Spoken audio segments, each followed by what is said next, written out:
Eden garden India 17 फरवरी 1999 दुनिया की सबसे बेस्ट लाइनअप के साथ इंडिया, जिसके सामने थी सबसे बड़ी राइवल टीम पाकिस्तान। वहीं ग्राउंड 1 लाख से भी ज्यादा तमाशाइयों से खचाखच भरा हुआ था और सबकी जबान पे एक ही लफ्ज था, सचिन सचिन और बस सचिन। और सचिन तेंदुलकर अपने हाथों पे ग्लव्स चढ़ाते हुए पिच की तरफ जा रहे थे। यहाँ उन्हें एक यंग फास्ट बॉलर का सामना करना था जिसने अभी अभी wall of India Rahul Dravid को एक परफेक्ट इन स्विंगिंग यॉर्कर पे मोल्ड किया था। ऐसा बॉलर जिसे अभी कोई भी नहीं जानता था, मगर अब दुनिया उसे पिंडी एक्सप्रेस के नाम से जानने वाली थी। क्राउड जो के सचिन के नारे लगा रहा था और उसका शोर अब और भी ज्यादा हो गया था। दूसरी तरफ अपना कॉलर खड़ा किए हुए अपनी गैंगस्टर लुक के साथ ये यंग बॉलर बॉल फेंकने के लिए तैयार था, जिसने मैच से पहले ही सचिन को कह दिया था कि क्या आप मुझे जानते हो, तो उन्होंने कहा था कि नहीं, तो उसने कहा था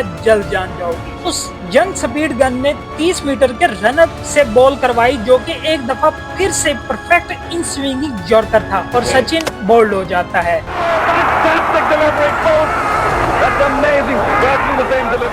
एक मिनट से भी पहले सचिन के नारों की आवाज गूंज रही थी, वहीं अब बस एक बंदे की सेलिब्रेशन की आवाज थी, speed, the fire, the gangster, Pindi express, the great Shoaib Akhtar. ये वो दो डिलीवरीज थी जो शोएब अख्तर की पहचान बनी। इसके बाद क्रिकेट को ऐसा बॉलर मिला जिसकी पेस, जिसका गैंगस्टर लुक और जिसका ऐसा एग्रेशन किसी के पास नहीं था। जब वो बॉलिंग करवाता था तो बैट्समैन नॉन स्ट्राइकिंग एंड पे ही खड़ा होना पसंद करता था, जिसने अपने प्राइम में बड़े बड़े बल्लेबाजों को डरा के रखा हुआ था। आज जब भी पेस की बात की जाती है तो शोएब अख्तर का नाम सबसे पहले लिया जाता है। अर्ली 1994 लाहौर के कद्दाफी स्टेडियम में पीआईए की जानिब से ट्रायल हो रहे थे, जिसको हेड कर रहे थे Asian Bradman Zaheer Abbas. Open trial होने की वजह से बहुत ज्यादा रश लगा हुआ था, मगर वहीं एक बच्चा ऐसा भी जो कि स्पीड में सबसे ज्यादा तेज था। उसने जब बॉलिंग करवाई तो पहली नजर में ही जहीर अब्बास इंप्रेस हो गए। इस तरह वो पाकिस्तान के डोमेस्टिक सर्किट का हिस्सा तो बन गया, लेकिन ये ट्रेड शोएब अख्तर के लिए नेचुरल बिल्कुल भी नहीं थी, क्योंकि वो बचपन में एक नॉर्मल बच्चे नहीं थे। उन्हें नीज का प्रॉब्लम का सामना था, साथ में फ्लैट फुटेड भी थे, काली खांसी का भी प्रॉब्लम था। वो तो इतने ज्यादा वीक थे कि लोगों को यही लगता था कि ये ज्यादा देर जी भी नहीं सकेंगे। किसे पता था ये बीमारियों से लिपटा हुआ बच्चा आगे जाके दुनिया का सबसे बड़ा फास्ट बॉलर बनेगा। मगर ये सफर इतना भी आसान न था। 2 साल वो पाकिस्तान डोमेस्टिक में सबसे ज्यादा तेज होने के बावजूद भी एक दफा भी टीम का हिस्सा ना बन सके। जब 2 साल तक हालात ना बदले तो उन्होंने पीआईए से अपना कॉन्ट्रैक्ट खत्म कर दिया और वापस पिंडी आ गए। शोएब के लिए चीजें चेंज होने वाली थी। ईयर था 1996 जब वो जर्राई तरक्कियाती बैंक टीम का हिस्सा बने। यहाँ उन्होंने पहले ही सीजन में 75 विकेट्स ली। 1 साल के इस स्ट्रगल में उन्होंने काफी ज्यादा इमेज बेहतरीन कर ली थी। ये सब काफी था सिलेक्टर्स की नजर में आने के लिए। वही हुआ जब माजिद खान जो कि उस वक्त पीसीबी के सीईओ थे, उनकी नजर शोएब अख्तर पे पड़ी। उनके कहने पे पाकिस्तान एक ही टीम के दौरे इंग्लैंड के लिए उन्हें टीम का हिस्सा बना लिया गया। वहाँ उन्होंने बहुत शानदार परफॉर्म किया और वहीं उन्हें खबर हुई कि पाकिस्तान की अगली सीरीज जो कि इंडिया के खिलाफ है उसके लिए उन्हें सिलेक्ट कर लिया गया है। लेकिन टीम के मेंटोर पीसीबी को बताते हैं कि दौरे इंग्लैंड के दौरान टीम को छोड़कर नाइट आउट के लिए चले जाते थे, जिसकी वजह से पीसीबी ने ड्रॉप कर दिया। जो डेब्यू 1996 में अगेंस्ट इंडिया होना था वो अब हुआ 1997 में against West Indies. West Indies 3 test matches के लिए पाकिस्तान का टूर करती है, जहां सीरीज के दूसरे मैच में शोएब अख्तर का डेब्यू करवाया जाता है।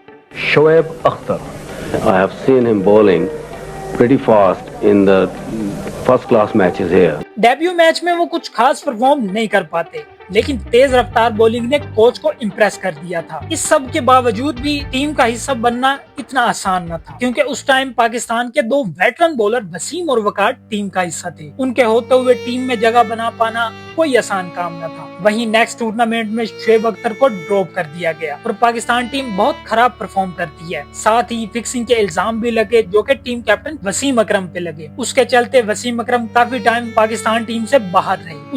उनकी जगह ली शोएब अख्तर ने। अब ये एक बहुत अच्छा मौका था जो वो जाया नहीं कर सकते थे, क्योंकि 2Ws के होते हुए काफी बॉलर्स पहले ही अपनी जगह नहीं बना सके थे। ये एक गोल्डन चांस था शोएब अख्तर के पास। अब आगे सीरीज भी साउथ अफ्रीका के साथ थी, जिसमें जिसमें उन्हें कोई सेंसेशनल बॉलिंग करके खुद को टीम में पक्का करवाना था, लेकिन पहले मैच में तो उन्हें मौका ही नहीं दिया गया। लेकिन सेकंड मैच इन डरबन शोएब अख्तर ने अपनी बॉलिंग का जादू दिखाया, जब उन्होंने पहली इनिंग में ही 43 रन के साथ 5 विकेट्स लेकर टीम को स्ट्रॉन्ग कर दिया था। इसी के चलते किस्मत ने रंग दिखाया और पाकिस्तान वो मैच भी जीत गया। यह पहली बार था जब पाकिस्तान साउथ अफ्रीका में टेस्ट मैच जीती थी, जिसका सबसे बड़ा क्रेडिट था शोएब अख्तर के नाम। इन सब से लोग बहुत ज्यादा इम्प्रेस हुए और उनकी बॉलिंग और स्किल्स की तारीफ भी होने लगी। साथ ही 28 मार्च 1998 को जिम्बाब्वे के अगेंस्ट शोएब अख्तर का ओडीआई डेब्यू भी करवा दिया गया, लेकिन साथ ही अपनी नीज में प्रॉब्लम भी फेस कर रहे थे, क्योंकि साउथ अफ्रीका टूर में बॉलिंग करवाते हुए उनकी नीज में स्वेलिंग भी हो गई थी। इसमें कोई शक नहीं था कि वो आगे आने वाले दिनों में इंजर्ड होने वाले थे, और यही हुआ शोएब अख्तर के साथ। अपने डेब्यू मैच में सिर्फ 5 ओवर्स ही करवा सके, और जो उड़ान उन्होंने अभी भरी ही थी वो डाउनफॉल की तरफ जाने लगी। उन्हें 7 माह तक क्रिकेट से दूर रहना पड़ा। लेकिन आप सब जानते हैं ना कि comeback is always stronger than setback.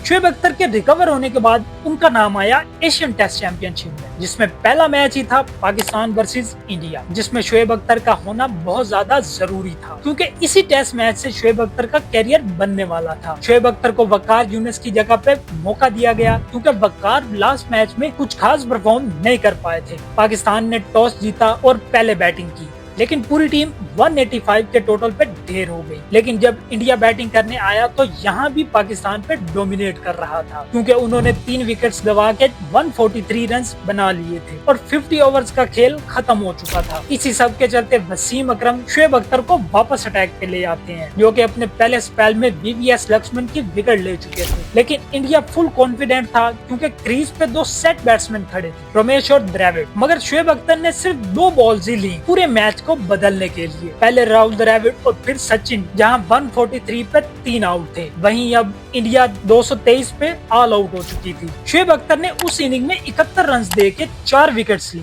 वहीं सेकंड इनिंग में तो वो और ज्यादा अग्रेसिव नजर आए, क्योंकि उन्होंने 47 रन देते हुए 4 विकेट्स ले ली। इस परफॉर्मेंस ने शोएब अख्तर की शोहरत को 4 चांद लगा दिए थे। उसके बाद ये पूरा साल ही शोएब अख्तर के नाम रहा, और ऊपर से ये साल वर्ल्ड कप का भी था, और टीम पाकिस्तान, जो कि अब तक की सबसे स्ट्रॉन्गेस्ट साइड थी, वो भी शानदार परफॉर्म कर रही थी। जब इंडिया में हुआ पेप्सी कप और शारजा में हुआ कोका कोला कप, दोनों ही पाकिस्तान ने जीते। सभी यही समझ रहे थे कि पाकिस्तान 1992 वर्ल्ड कप को दोहराएगी।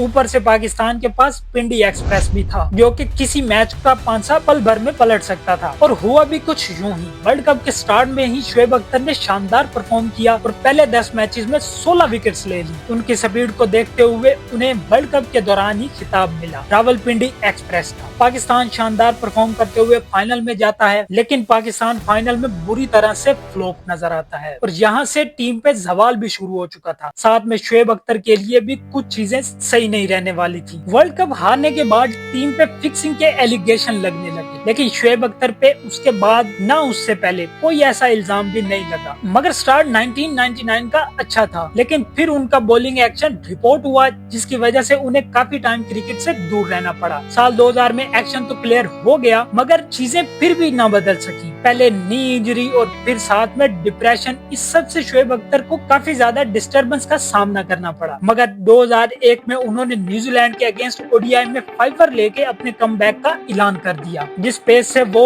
उस मैच में बॉलिंग करवा रहे थे, उससे लग भी नहीं रहा था कि ये बंदा कभी इंजर्ड भी हुआ था। मगर दूसरे ही मैच में 1 ओवर करवाने के बाद फिर से वो इंजरी का शिकार हो गए। इस इंजरी ने उसके बाद उन्हें सुख का सांस नहीं लेने दिया, जब तक वो रिटायर नहीं हुए। 2001 के बाद शोएब अख्तर के लिए चीजें बहुत ज्यादा मुश्किल हो रही थी, क्योंकि बार बार इंजरी का शिकार हो रहे थे। साथ में काफी ज्यादा तनकीद हो रही थी उनके बॉलिंग एक्शन पे, और साथ में इंजरीज की वजह से भी उनके पे काफी ज्यादा तनकीद हो रही थी। लेकिन जब उन्होंने कमबैक किया तो पाकिस्तान को परफॉर्म भी करके दिखाया। वहीं जब 2002 में ऑस्ट्रेलिया टूर पे शोएब अख्तर की बॉलिंग, जिस वजह से पाकिस्तान पहली दफा ऑस्ट्रेलिया के अगेंस्ट ओडीआई सीरीज जीता था। इस टूर में वो मुसलसल 155 की स्पीड से बॉलिंग करवा रहे थे, लेकिन उन्हें तो वर्ल्ड फास्टेस्ट बॉलर बनना था, जिसके लिए उन्हें 100 माइल को हिट करना था, जो कि अभी तक कोई बॉलर नहीं कर पाया था। उस साल जब न्यूजीलैंड पाकिस्तान के टूर पे आई तो शोएब अख्तर ने 100 माइल पे बॉल करवाई, मगर जो स्पीड गन उस मैच में यूज हुई थी वो आईसीसी के ऑफिशियल से मंजूर नहीं थी। इसी के चलते आईसीसी ने इस रिकॉर्ड को ऑन नहीं किया, मगर शोएब अख्तर अपनी जिद पे कायम थे। उन्होंने एक दफा इस माइलस्टोन को हिट किया है तो वो दोबारा भी कर सकते थे। काफी ज्यादा इंजरीज के बाद वो 2003 के वर्ल्ड कप का हिस्सा बने, जहां 22 फरवरी 2003 ये वो दिन था जब शोएब अख्तर ने इंग्लैंड के अगेंस्ट हिस्ट्री की फास्टेस्ट डिलीवरी पिच की, जिसे बैट्समैन ने तो खेला मगर स्क्रीन ने शोएब अख्तर को फास्टेस्ट बॉलर का टाइटल दे दिया।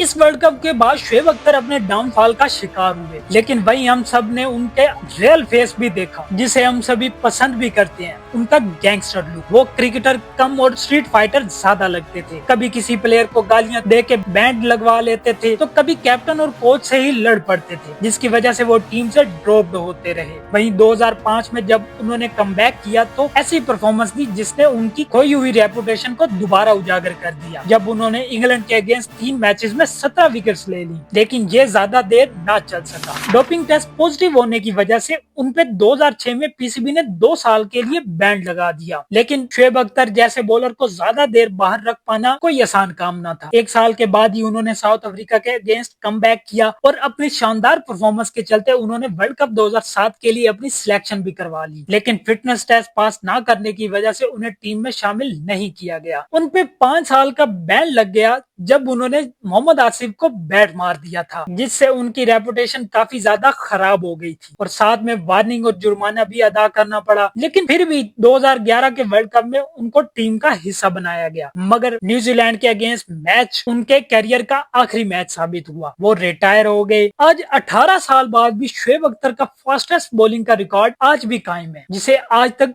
कोई भी बॉलर नहीं तोड़ सका, शायद तोड़ भी नहीं सकेगा, क्योंकि ऐसे रिकॉर्ड के लिए शोएब अख्तर ने अपनी बॉडी को तोड़ा था, जब जाके ये माइलस्टोन अचीव हुआ था। उम्मीद है आप लोगों को शोएब अख्तर की कहानी पसंद आई होगी और साथ में मोटिवेशन भी मिली होगी। इसी के साथ वीडियो को लाइक करें और चैनल को सब्सक्राइब करना ना भूलें।